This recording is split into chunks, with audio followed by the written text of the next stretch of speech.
नमस्कार दोस्तों, आप देख रहे हैं सतलोक पत्रिका और हम खड़े हुए हैं मध्य प्रदेश के छतरपुर ज़िले के मेराब गार्डन में।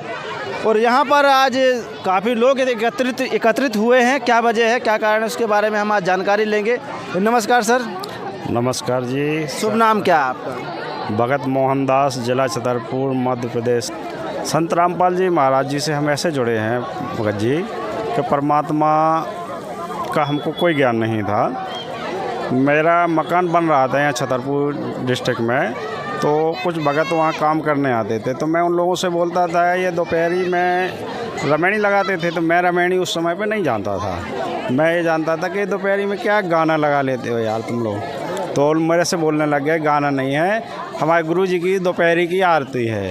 तो मैंने कि हमको भी सुनाओ। तो उस समय पे हमारे कोई समझ में नहीं आ रही थी भगत जी, उस समय कोई समझ में नहीं आ रही। फिर इसके बाद हमारा मकान 2016 में बन चुका। बनने के बावजूद फिर हम 17 में चले गए गुजरात में हमारा काम चल रहा था कैनाल पे। तो कैनाल पर हमने नया मोबाइल लिया, पहले हमारा टच का मोबाइल नहीं था। मैं कॉन्ट्रैक्टर हूँ, तो वहाँ काम चल रहा था मेरा गुजरात में। तो कैनाल पे मैंने वो सत्संग उस पर संत रामपाल जी महाराज का सर्च कर दिया। सर्च किया तो उसमें गुरुजी ने जो सत्संग बोले हैं, मैं तम्बाकू भी खाता था तो दबा के सत्संग सुनाया परमात्मा ने। तो सत्संग में पहली वाणी यही सुनाई कि एक चिलम होक्का धरे डूबे काली धार। मैंने कि एक जो होक्का भरने वाले को इतना पाप लगता है, तो हम तो तम्बाकू खा रहे हैं, हमको कितना। मैंने वहीं तम्बाकू फेंक दी, ऐसे ही फेंक दी। मैंने कि आज के बाद तम्बाकू नहीं खाएंगे, कुत्ता नहीं बनना। सिर्फ अपना एक ही उद्देश्य था कि भगवान की प्राप्ति कैसे मिलेगी। हमने गुरुजी का सत्संग सुनना चालू किया, तो हमने एक एक शब्द को छाटा। कितने 10 महीने कितना सत्संग सुनते थे।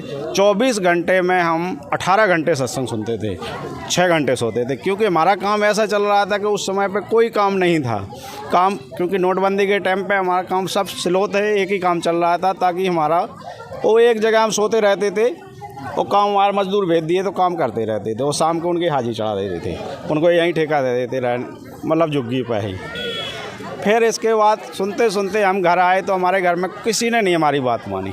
हमने कहा चलो नाम ले लेते हैं रामपाल जी महाराज से। तो हमारे मम्मी पापा सब गाली देते थे गुरुजी को, सब गाली देते थे, हमारी पत्नी सब देते। तो हमने बोला ये परमात्मा अगर आप स्वयं भगवान हैं रामपाल जी, तो हमारे पूरे परिवार आपकी शरण में होना चाहिए 6 महीने के अंदर, जिसके पीछे मैं नाम लूँगा। तो 6 महीना नहीं हुआ, मालिक ने 4 महीने के अंदर ही सबको अपनी शरण में ले लिया। जिसके लास्ट में मैंने नाम लिया परमात्मा से। वो भी मैंने नाम लिया था रोहतक, कौन सा रोहतक, वो सिंहपुरा आश्रम में मैंने नाम लिया था परमात्मा से। परमात्मा ने मेरे ऊपर इतनी दया करी। पहले मान के चलो मैं हज़ारों के ठेके लेता था, लाखों के। अब परमात्मा की ऐसी दया है, करोड़ों के 10-10, 20-20 करोड़ तक के परमात्मा दया कर रहा है। मालिक ऐसे ऐसे ठेके। सर एक बात और मैं आपसे जानना चाहूँगा, जिस तरह आपने बताया कि मेरे घर वाले गाली देते थे, इसी तरह जो लोग बाग हैं वो संत रामपाल जी महाराज जी का नाम सुनते ही वो अजीब सी बातें करने लगते हैं कि संत रामपाल जी महाराज जी तो इस धर्म को परिवर्तन कराते हैं, संत रामपाल जी महाराज जी शास्त्र के विरुद्ध भक्ति कराते हैं, वो शास्त्रों को नहीं मानते। तो इसके विषय में ऐसे लोगों को आप क्या कहना चाहेंगे? क्या रीज़न है इसके पीछे का? संत रामपाल जी शास्त्रों के विरुद्ध ज्ञान नहीं देते हैं, शास्त्रों के अनुसार ही ज्ञान देते हैं। क्योंकि हम लोग अंधे पहले थे, अब हम जाग चुके हैं। क्योंकि पहले पढ़े लिखे नहीं थे, अब हम लोग पढ़े लिखे हैं। परमात्मा उंगली रख के ज्ञान सुनाते हैं, हर वेदों के, हर किताबों के। लेकिन हम उसको ना देखने से ही हम अनजान बने हुए हैं, और देखने के बाद अनजान कभी कोई नहीं हो सकता है। परमात्मा एक एक शब्द को समझा रहे हैं, वो भी अच्छे तरीके से कि ये ब्रह्मा विष्णु महेश, इन सभी देवी देवताओं की हमको कैसे भक्ति करना चाहिए, कैसा आह्वान करना चाहिए। हम अभी तक मनमानी पूजाएं, मनमानी भक्ति करते थे, उल्टे सीधे जो मान के चलो पहले के जेठे पुराने हमारे जो नाम जपते थे वही हिसाब से हम लोग जपते थे। लेकिन जो गुरु जी ने बताया वो शास्त्र अनुसार बताया, पहले हम शास्त्र विरुद्ध करते थे।